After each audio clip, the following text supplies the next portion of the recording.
President Joe Biden is being challenged from within the Democratic Party over the $3.8 billion of aid the U.S. sends to Israel every year, according to the BBC. Senator Bernie Sanders, for one, has said the U.S. should look hard at how the money is spent. Almost all U.S. aid to Israel comes in the form of military assistance, and its annual grants represent around 20% of the overall Israeli defense budget, according to a 2020 report by the Congressional Research Service. Israel has used billions of dollars on gaining military superiority over its neighbors.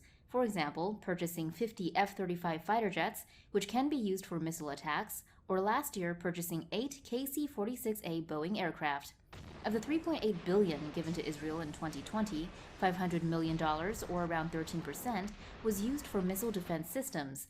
These include that Iron Dome system, toward which the U.S. has contributed $1.6 billion since 2011. Since 2016, the U.S. has also spent $177.5 million on anti-tunnel capabilities that detect, map, and neutralize underground tunnels that threaten itself or Israel. To date, the U.S. has provided Israel with $146 billion in military and missile defense funding, and its military spending commitments have steadily increased over the last 3 decades under the Clinton, Bush, and Obama administrations. According to the BBC, since World War II, Israel has received more U.S. aid in total than any other country. In 2019, the last one-year period with fully reported figures, it was only receiving less aid than Afghanistan, a country that will receive much less aid now that U.S. troops are set to leave. The context for Israeli funding is changing, however.